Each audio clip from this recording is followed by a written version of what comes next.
Two nations, a border over 8,800 kilometers long, sharing part of a continent. But what happens if that boundary is no longer fixed? I know, it sounds crazy. But what if one day, some US states felt estranged from the federal government, but found a kinship with Canadian values? Would they be willing to walk away? In this video, I'm not just going to list names, but offer a personal perspective. What are the signs to take seriously, and what's just a white snow dream? More importantly, we'll ask together, if America fractures, is it the end, or the beginning of a new order? 10. Vermont, a Republican mindset. Vermont is a strange land, small, quiet, yet holding a political memory most of America has forgotten. The memory of a former nation, an independent republic, that existed from 1777 to 1791, in a world still carving out power boundaries. This isn't just a chapter in a history book, but a mindset, a quiet foundation embedded in the consciousness of Vermonters. To them, having once been their own country isn't a fantasy, it's history. And history, as human civilization has shown repeatedly, can resurface as collective instinct when today's power structures begin to rot from within. The Second Vermont Republic movement, dismissed by mainstream media as fringe and eccentric, is actually the first symptom of a political antibody forming inside the body of the American Federation. It doesn't need to become a mass movement right now. What it needs is timing. All systems of power depend on an imagined cooperation, trust in the legitimacy of the state. When that fades, collapse doesn't begin in megacities, but in the peripheries, places with nothing left to lose, but still holding memories of past sovereignty. Vermont is a textbook example. Its social structure resembles a Nordic model: public health care, strict environmental policies, a community-focused education system, and a strong tendency to resist centralized power.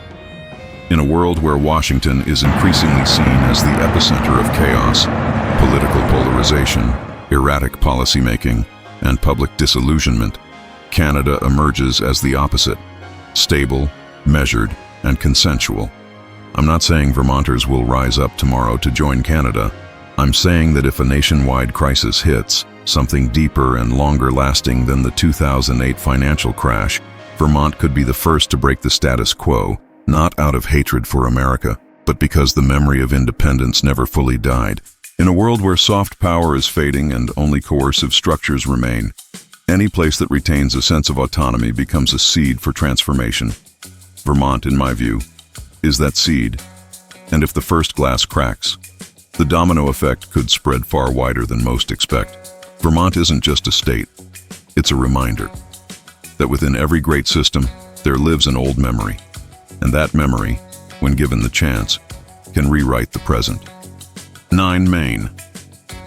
When survival depends on the North, Maine is a strange state, not just because of its geographic closeness to Canada, but because its existence in the 21st century is tied to resources not from the US federal government, but from the nation across the river, Canada. While Washington is entangled in internal squabbles, Maine quietly looks north like an educated dependent, still bearing US citizenship, but relying on Quebec for its lifeline. This isn't a metaphor, it's reality. Electricity, the lifeblood of modern civilization, is largely imported from Quebec's hydroelectric sources. The local economy revolves around fishing, timber, and cross-border exports, with over $3 billion in trade annually with Canada, a significant number for a small, sparsely populated state. But what draws my attention most isn't the power or the money, it's the culture. French-speaking communities, insular lifestyles, harsh climates, and small towns where loyalty ties to the land, not to the founding ideals of 1776. Maine, in many ways, resembles New Brunswick more than Texas, and that's the crux of it. In stable times, states like Maine can remain part of the Union as dormant cells. But if the system begins to crack, when people must choose between northern stability and southern uncertainty, the choice stops being idealistic and becomes a survival equation. There won't be mass protests, no bloodshed, just a quiet shift. In language, in commerce, in allegiance, Maine was once part of Massachusetts, then chose to break off in 1820. History has shown, a place that once left can leave again. And if the question is, why would you leave America? I believe Maine would respond with another, why stay in a system we no longer depend on? That answer needs no speeches. It's in every kilowatt imported, every seafood shipment, every receipt tallied across the border bridge. Maine, in my eyes, is not an anti-American state. It's a state of pragmatists. And in times of chaos, the pragmatists are the ones who make the first move, not because they hate where they came from, but because they need a place they can survive. And if Canada offers that, then the choice isn't a political act, it's instinct. Maine may never formally declare secession, but if America wobbles and Maine turns its back, I won't be surprised. I'll just see it as the logical end of a pattern history has repeated many times. The first to walk away isn't the traitor. It's the clearest-eyed player on the collapsing chessboard. 8. New Hampshire, the fortress of absolute freedom. Some states exist within America like small embers, smoldering, resilient, never flaring up, but never extinguished either. New Hampshire is one of them, a silent fortress of libertarian philosophy. Not loud like Texas, not idealistic like California, but practical, persistent, and stubborn in a way that makes any power system uneasy. Live free or die isn't decorative. It's a survival declaration, etched into the consciousness of its people, passed down from generation to generation like a political gene. New Hampshire has no income tax, no sales tax. It exists almost as a miniature republic nestled within a massive federation it has never fully trusted. This is the land of people who don't love the state. They just tolerate it because they haven't found a better option yet. In 2022, a group of state lawmakers proposed a constitutional amendment to allow citizens to vote on seceding from the United States. That proposal failed. But the truth is, it was introduced, discussed, and that's the most dangerous thing for a crumbling union. When secession is no longer seen as insane, but if the system begins to crack, when people must choose between northern stability and southern uncertainty, the choice stops being idealistic and becomes a survival equation. There won't be mass protests, no bloodshed, just a quiet shift. In language, in commerce, in allegiance, Maine was once part of Massachusetts, then chose to break off in 1820. History has shown, a place that once left can leave again. It becomes a politically legitimate possibility, something every empire fears most. When anti-federal ideology no longer lives only in fringe groups but enters Parliament, the seeds of rebellion have taken root. New Hampshire is also the birthplace of the Free State Project, a political migration movement calling on thousands of individual liberty advocates to settle in the state, aiming to turn it into a true fortress of minimal government. They don't want to reform America. They want New Hampshire to withdraw from it, not with guns, but with ballots, with law, with cold logic. And in an age where the federal government increasingly intrudes on property rights, environmental policy, educational control, and media censorship, people like them no longer see the U.S. as a home of freedom, but as the last refuge of hypocrisy. In my personal view, New Hampshire is not like Vermont. It doesn't have a memory of independence, but it has the will for it.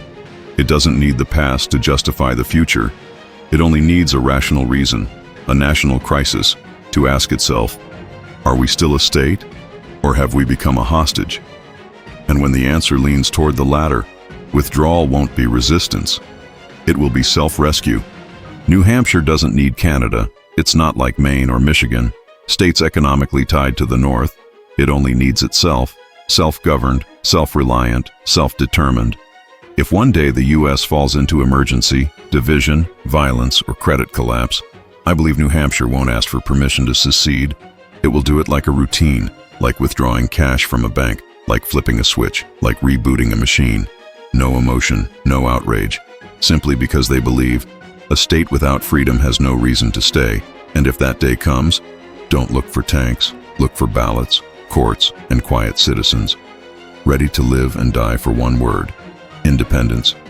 New Hampshire is not a place of easy rebellion, but in political history, the one who silently draws a blade is often the most dangerous. And if America is ever stabbed from within, the first cut may very well come from the very place where liberty no longer wants to be shared. 7. Minnesota, where national memory blends with borders. Minnesota doesn't make headlines. It's not as loud as New York, not as rebellious as Texas, not as isolated as Alaska. But in that silence lies an identity blur. A state that belongs to the U.S., but lives and breathes like a part of Canada. This isn't just symbolism. It's a measurable reality. Through trade, through culture, through accents, through historical maps, Minnesota shares over 500 miles of border with Canada, a sizable figure, but still not enough to capture the full connection. A more telling number is this: over $7 billion worth of goods exported annually from Minnesota to Canada. Not just routine trade, but a steady bloodstream between two interdependent economies. Industries like agriculture, manufacturing, logistics all rely on cross-border flow as if national borders were just faded ink on old maps. Minnesotans don't claim to be Canadian, but their speech, their attitudes, and even their social policies often cause confusion. Politeness, community culture, welfare mindset all make Minnesota resemble a Canadian province more than a U.S. federal state. Even the frigid climate and love for hockey would let it blend seamlessly with Manitoba or Ontario in any emotional alignment test. However, what makes Minnesota intriguing is not just cultural similarity, but history. Before becoming a U.S. state in 1858, Minnesota was part of contested territory between British and therefore Canadian interests. Much of the land was managed by British and Canadian fur trade companies. International blood has flowed through this soil before Washington even knew of its existence. And that history, though tucked away in textbooks, still lingers as communal memory. A kind of subconscious political knowledge that could awaken if the current structure collapses. From a personal perspective, I see Minnesota as inherently neutral, not from cowardice, but from wisdom. This is the kind of state that won't lead a revolution, but also won't go down with the empire if it falls. They will stand still, observe, weigh pros and cons, and if needed, pivot without a single shot, only with numbers and administrative decisions. There is precedent. Cross-border cooperation with Canada exists not just in economics, but within communities, where thousands of families have relatives on both sides, hold dual citizenships, and run businesses in both legal systems. If a major crisis hits, debt meltdown, internal division, collapse of trust in the federal government, Minnesota could be the first state to quietly rewrite its social contract, not by tearing the flag, but by adjusting economic flow, political language, and legal identity. No need to declare, "We've left America." They'd simply stop functioning as part of it and start operating as part of something else, an unofficial Canada. Minnesota is a state of realists, people who know how to live between two worlds and choose the one with fewer storms for survival. And if the storm from Washington grows stronger, Minnesota turning northward won't be betrayal, but survival reflex from an intelligent body. In an age of uncertainty, the winners aren't the loyal, they're the flexible, and Minnesota, beneath its quiet surface, is exactly that. 6. North Dakota. Interest is the final loyalty. North Dakota isn't a state often mentioned in national politics. It doesn't have iconic cities, lacks pop culture influence, and isn't courted by media as a battleground state. But that's exactly why it's dangerous. Because places that are overlooked are often where loyalty wavers most easily, not out of hatred for the system, but because they no longer feel like they belong to it. North Dakota doesn't operate on founding ideals or national pride. It operates on an old, pragmatic principle. Who keeps us alive? And right now the answer isn't Washington. It's Ottawa, or more precisely Calgary, Manitoba, and the Canadian towns North Dakotans cross into every week. There is no place in America where the line between state and province is more blurred. Look at the data. North Dakota exports over $6 billion in goods annually to Canada, a massive figure for a state with just over 700,000 people. Sectors like agriculture, oil and gas, food processing, and renewable energy are so closely tied to the Canadian market that if the border closed for 1 week, the state's economy would freeze, like a blackout. And in fact, a blackout isn't just a metaphor.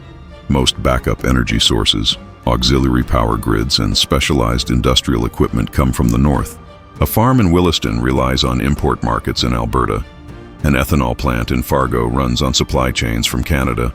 Without Canada, North Dakota's economy wouldn't just struggle, it wouldn't exist. But the dependency goes beyond trade. It runs deep into daily life. Thousands of locals cross the border weekly to buy medicine, visit relatives, or even seek medical care. In many rural areas, the nearest hospital is in Canada. The national map seems abstract, while survival routes are literal roads crossing into towns that no longer carry a strong sense of nationality. From my perspective, North Dakota isn't a state with strong political motivation to secede. They don't have Vermont's memory of independence, nor New Hampshire's revolutionary spirit, but they do have the shortest tolerance for economic instability. If America faces a full-blown financial crisis, national debt default, prolonged recession, hyperinflation, North Dakota would be the first to ask, do we need to stay? They wouldn't burn flags. They'd simply continue doing what they already do, trading, consuming, and living as though they belong to another system. A system that's more efficient, more familiar, and most importantly, doesn't abandon them. History records serious past discussions between North Dakota and Manitoba about forming a joint economic zone. At the time, the idea was dismissed because federal politics still held power. But today, those constraints are fading. In a post-truth era, when soft power no longer persuades, when the federal system feels distant and ineffective, the lines of loyalty bend with interests, and for North Dakota, those interests are pulling north. An empire is only strong when its borderlands still feel part of the center, but North Dakota hasn't believed that in a long time. And when a state begins thinking with its wallet instead of its anthem, the collapse is no longer a matter of if, but when it begins. North Dakota isn't betraying America. They're simply living as if they already belong somewhere else. And in geopolitics, the most dangerous form of secession isn't declared in words. It's lived through behavior. North Dakota started that long ago. 5. Montana. Freedom doesn't come from flags, but from land and temperament. Montana is a strange place in America's political and psychological structure. A vast wild state where people and nature still communicate in an ancient language long forgotten by modern cities. But don't mistake the quiet of the mountains for submission. On the contrary, Montana is one of the most anti-centralist states in the Union. Here, freedom isn't defined as voting rights or symbols on a flag. It's the right not to be ordered around, not by D.C., not by any capital, not even Ottawa, but in an age where Washington increasingly intrudes on everyday life, from environmental rules, gun laws, land use to education. Even those who live quietly in the woods begin to feel encroached upon. Montana shares over 500 miles of border with 3 major Canadian provinces: Alberta, Saskatchewan, and British Columbia. But more importantly, they share a near-total cultural alignment. Montanans, ranchers, hunters, fishermen, live the same lifestyle as Albertans. They distrust central authority, favor self-reliance, and regularly engage in traditional cross-border activities, trading, traveling, marrying, doing business, as if the border were a legal idea, not a social barrier. In how Montana lives, acts, and thinks, it resembles rural, conservative Canada far more than progressive urban California. But that doesn't mean Montana wants to become a new province. They don't want a new boss. They want fewer bosses. What I find important here isn't Montana's relationship with Canada, but with the U.S. federal government. Montana has been one of the loudest critics of Washington's gun control, environmental mandates, and tax policies. Polls show that most Montanans believe the federal government has become out of touch with rural reality and no longer represents them. They don't feel angry. They feel forgotten. And that's the most dangerous emotion. Anger can be soothed, but feeling abandoned, treated like second-class citizens, hardens into ideological separation. And when that spreads in a community already self-sufficient and rich in resources, the goodbye becomes a matter of paperwork. From my perspective, if the U.S. enters a chaotic period, constitutional crisis, soft civil war, or national default, Montana won't wait for orders. They'll simply disconnect. No loudspeakers, no parades. Just stop sending tax dollars to Washington. Stop applying federal laws. Stop calling it our country. Montana doesn't need to win independence. because they never fully surrendered it. In their minds, Washington is a distant noise, not a life-governing center. And if a new alliance is needed for survival, Canada won't be a new master, but a fitting neighbor. The similarities between Montana and Western Canadian provinces are well documented. Overlapping ecosystems, aligned agricultural policies, nearly identical resource extraction models. In theory, if Montana handed administrative power to Alberta tomorrow, the change in daily life would be nearly zero, but that would only happen if Montana chose to. No one can force them, and that's the key. Montana isn't inclined to secede to join anyone, but they're ready to secede to return to themselves. And if Canada becomes the main trading partner, the source of energy, healthcare, education, then integration won't go through Parliament, but through practice. The disintegration of a federation doesn't always need gunfire. It can begin with mountain farmers refusing to follow orders from a place they no longer call home. And among them, Montanans are always the first to lead. 4. Washington. When a state starts speaking two political languages. Washington, not the capital, but the far northwestern state, is the clearest evidence of a rare geopolitical phenomenon. When an administrative unit belongs to one nation, but its pace of life, mindset, and operations align with another. Washington isn't like inland states, nor is it like California. It is a transitional zone between the US and Canada, between tech-driven capitalism and collective social thinking, between loyalty to the federal system and the allure of a different political model. That contradiction doesn't just live in consciousness, it's embedded in the economy, infrastructure, and culture. Seattle, the state's central city, is one of the highest trade volume cities with Canada, with total trade between this state and Canada exceeding $20 billion annually. But the significance isn't just in the numbers. It lies in tangible systems, maritime supply chains, railways, energy grids, and even labor flows. The trade routes between Seattle and Vancouver are no longer foreign relations. They are lifelines sustaining both regions. The cross-border high-speed rail project, connecting the two cities in just over an hour, is no longer a fantasy, but a question of when instead of if. But beyond economics, there is politics. Washington is one of the most socially progressive states in the U.S. Public health care, strict environmental laws, community-focused welfare programs. These policies are often called Canadian style. And in truth, they are near replicas of British Columbia's model. When two local governments share visions on environment, education, and public transit, national borders become far more porous. What remains is just legal framework, a skeleton that could shift if the political earthquake is strong enough. From my perspective, I don't think Washington will be the first to secede, but I do believe that if the U.S. enters a phase of forced restructuring, like a federal collapse or transformation into a looser state model, Washington will be the first to reposition itself. They won't need to declare independence. They'll just formalize what they've already been doing, building direct relations with Canadian provinces, signing bilateral agreements, adjusting state laws to match northern standards, a soft secession, not adversarial, but a reconfiguration of power, where Washington doesn't leave America, but simply stops letting Washington, D.C. define how they live.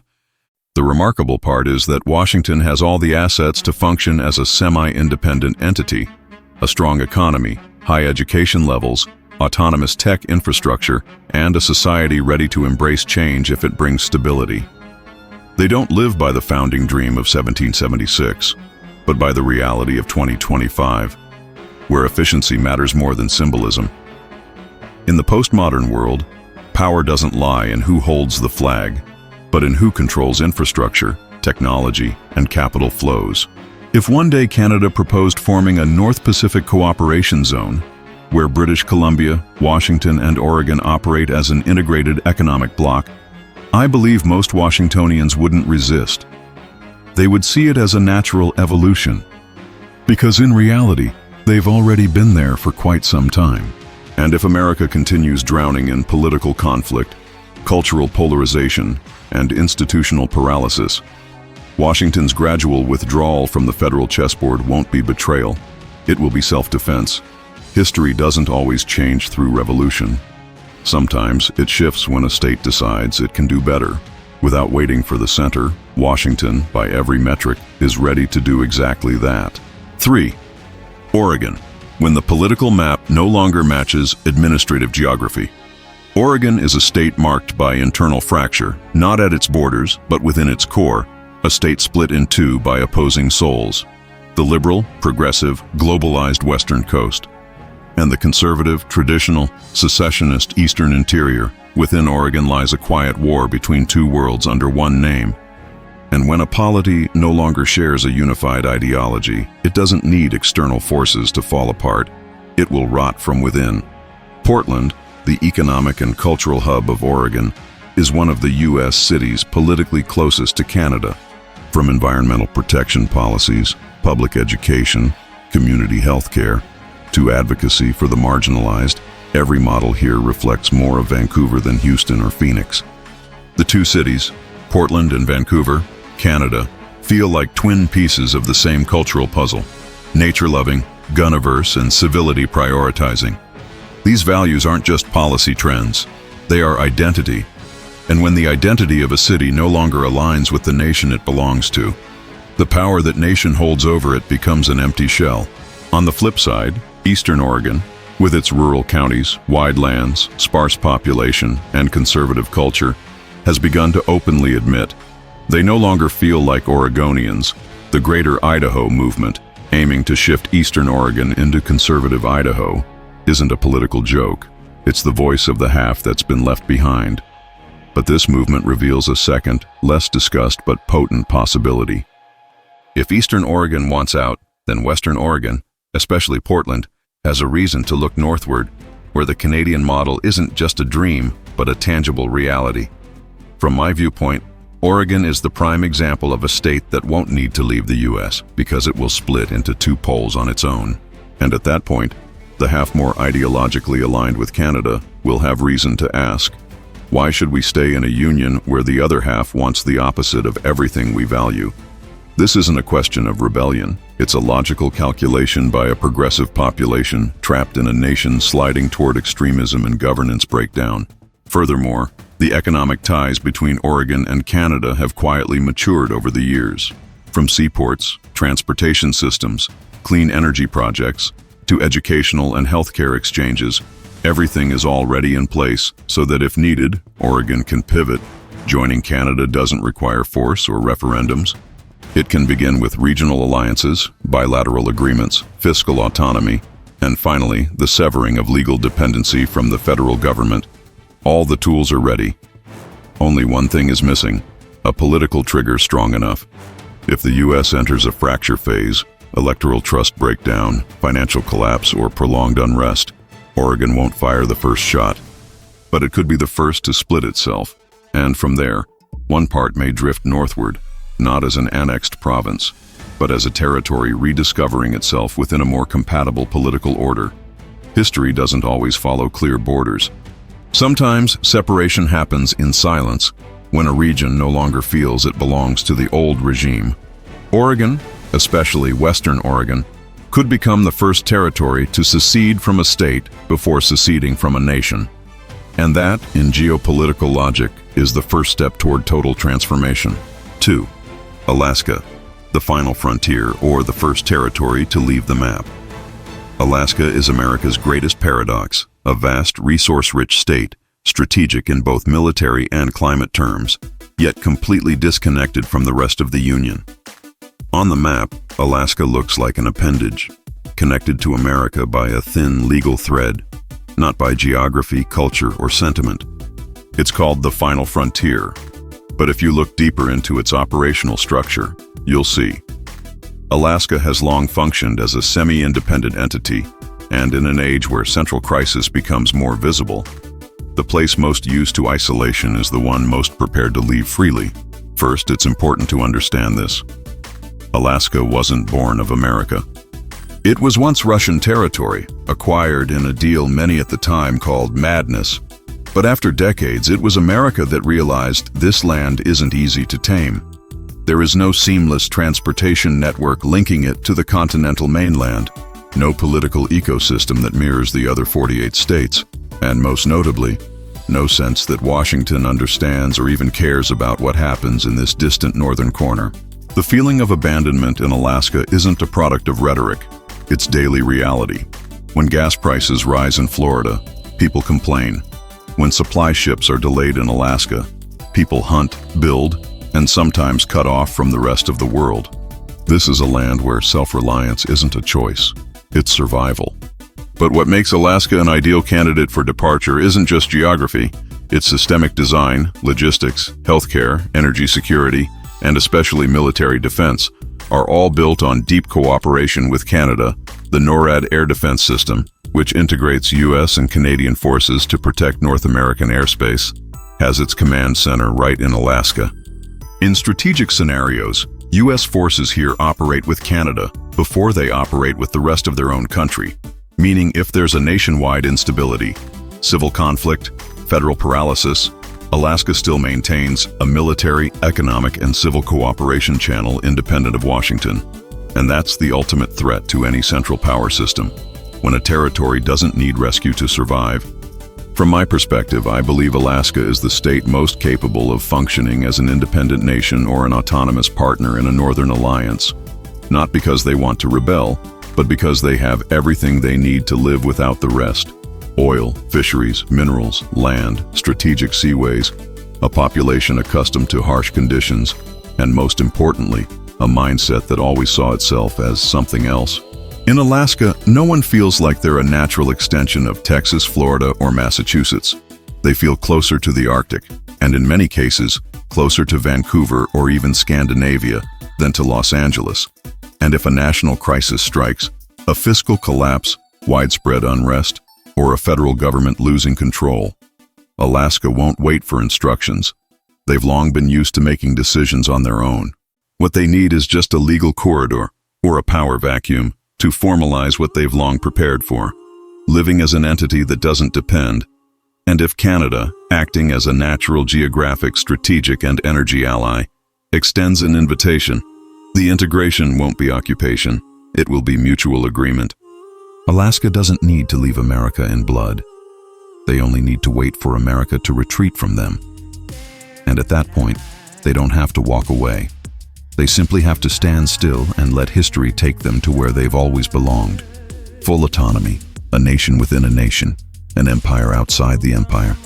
And if the world ever witnesses the fracturing of the United States, I believe Alaska will be the first symbol that not all states were created to stay together forever. 1. Michigan, when a state no longer belongs, but is being leased by two worlds. Michigan is unlike any other state on this list. It isn't geographically isolated like Alaska, doesn't carry Montana's spirit of independence, nor is it the hidden sanctuary of liberalism like Vermont. Michigan is muscle, industry, the cog in the machine that kept America fed for a century.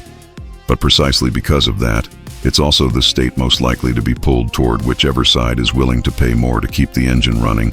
And in 2025, that side is no longer Washington. It's Ottawa, it's Windsor, it's Canada. Forget the myths of loyalty and look at the numbers. Over $80 billion in goods are exchanged annually between Michigan and Canada, the highest of any U.S. state. Detroit and Windsor aren't two cities in different nations. They are one industrial zone separated on the map by a border but connected by bolts, chassis, and assembly lines.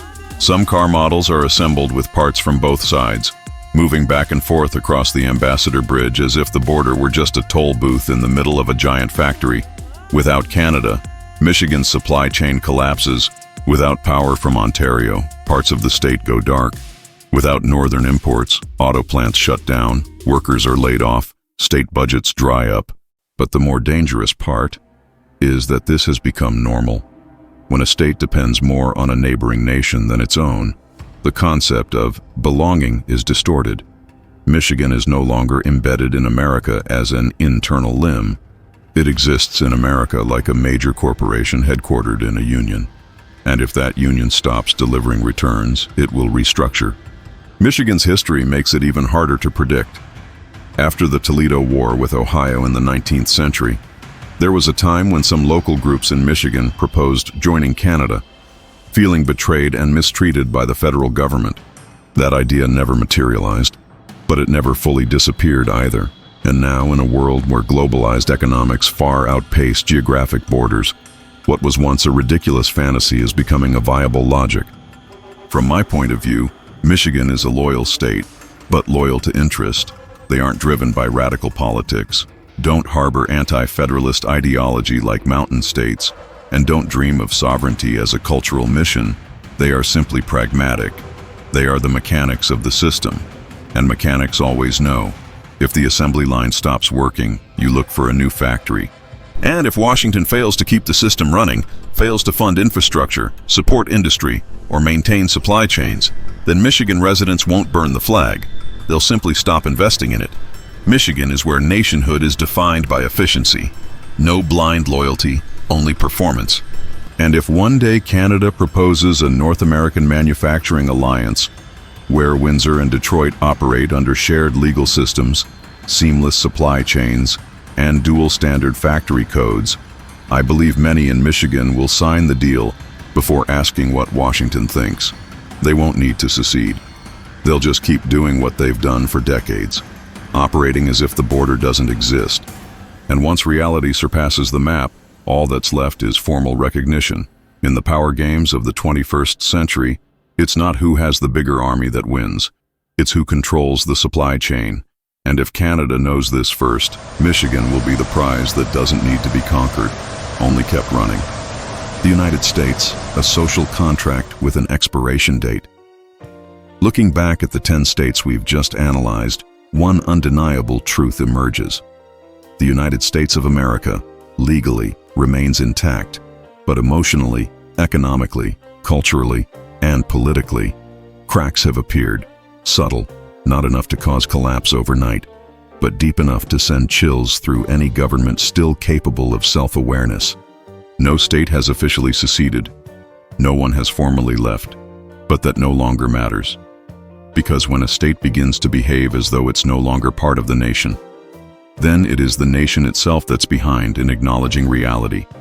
From Vermont with its Republican memory, to energy-dependent Maine in the north, New Hampshire guarding absolute freedom, Minnesota blending national identities, North Dakota surviving on cross-border economics, Montana stubborn and isolated, Washington viewing Canada as a natural partner, Oregon splitting within itself, Alaska already independent in all but name, and Michigan, where the border runs through every industrial cog. Each is a small spark in a much larger phenomenon. The stretching of the federal contract. An unavoidable question arises. Is America, the world's most powerful nation, truly facing the risk of disintegration? From a Machiavellian perspective, I don't believe in loud collapses. I believe in slow, silent, but inevitable reshaping, where states, little by little, withdraw power from the center and reallocate it locally, where loyalty is replaced by efficiency calculations, and where federal institutions can no longer convince through soft power, but are forced to use coercion to hold on to what should have been maintained through trust. Canada, in all of these analyses, is not an invader, but the chosen one, a stable, measured system, where the government, while imperfect, still maintains enough social consensus and at least the illusion that its people still feel they belong. If America loses that, loses the ability to make its people feel, this is my country, even when I disagree with it, then losing territory becomes a technicality. In politics, there's one immutable law. All unions are temporary. The greatest empires, from Rome to the Soviet Union, didn't fall in war, but disintegrated in the hearts of their people. When a state begins to ask, why are we still here?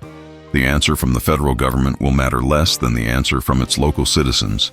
And if they see that another system, like Canada's, functions better, treats them more fairly, or is simply easier to live under, then nothing will stop them from leaving forever. Not laws, not history, not oaths beneath a flag.